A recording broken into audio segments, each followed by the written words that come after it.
হ্যাঁ, আমি আমি চলে গেলে তুমি কি করবে? তুমি তো আমায় শিখিয়ে দিয়েছো কি করে তোমার মতো করে ভাবতে হয়, মানুষের ইষ্ট বাঁচিয়ে চলতে হয়, কি করে উঁচু ধর্ম জীবন পালতে হয়।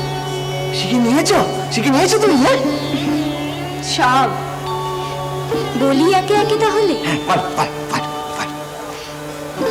সকালবেলা সূর্য ওঠার সঙ্গে সঙ্গে উঠে পড়ে বাসি কাপড় ছেড়ে ফেলবো, তারপর উঠোন ঝাড় দিয়ে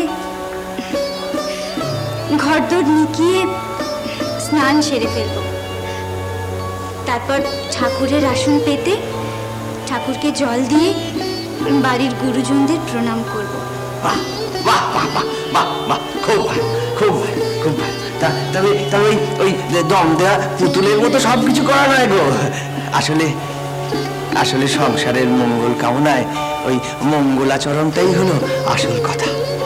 দেব দ্বিজ অতিথিদের ভালো করে সেবা করবে, তাতে সংসারেরই মঙ্গল হয় গো, সংসারেরই মঙ্গল হয়। আর আরেকটা বড় কথা হলো, যখন যেমন তখন তেমন, যেখানে যেমন সেখানে তেমন, যাকে যেমন তাকে তেমন, এই তিনটি মূল। এই কথাটা মনে রেখে স্বার্থ শূন্য আনন্দ মিশ্রিত সংসার পালন করো গো।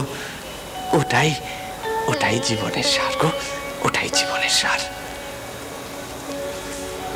কি সেই সার? আমাকে বুঝিয়ে বলো। কি সেই সার? সেই সার হলো বৈরাগ্য আর ভগবত ভক্তি।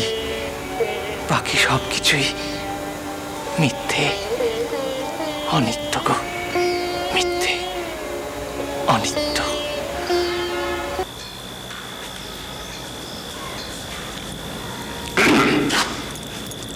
আচ্ছা, তোমাদের দুই বোনের কি কোনো কাণ্ডজ্ঞান নেই?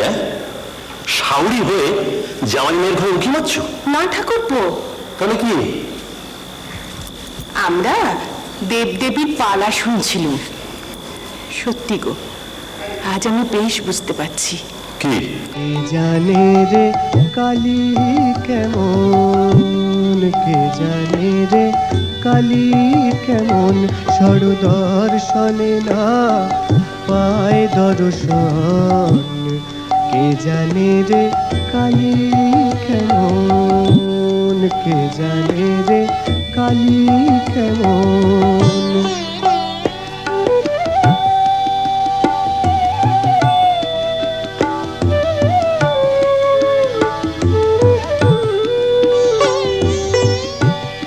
মূলাধারে সহস্রারে সদা যোগী করে মনন, মূলাধারে সহস্রারে সদা যোগী করে মনন, কালীপদ্ম বনে হংস শোনে, হংসী রূপে করে রমন, কে জানে রে কালী কেমন, কে জানে রে কালী কেমন।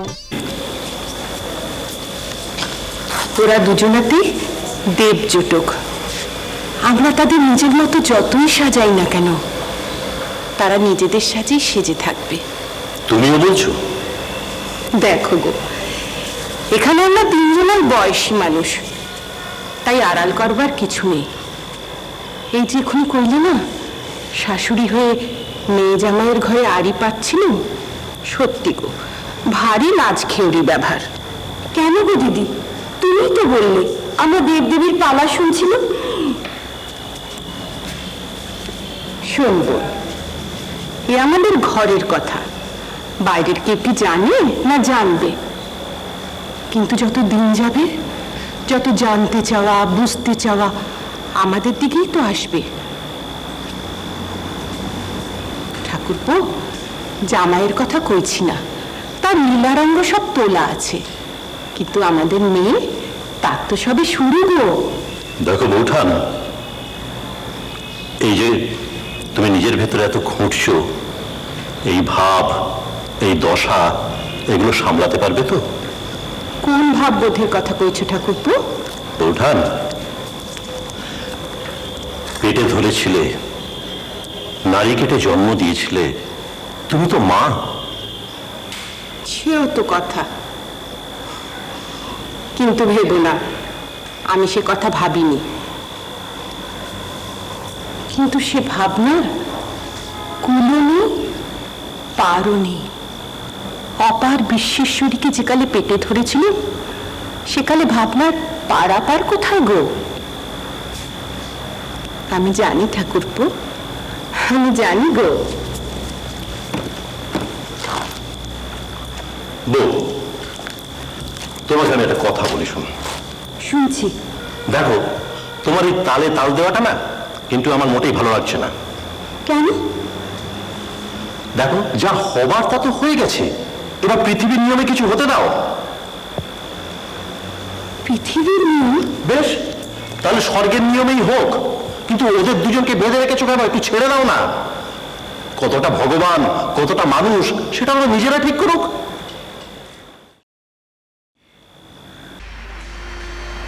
দেবাসুর সংগ্রামের কথা এর আগের দিনও আপনি বলেছিলেন।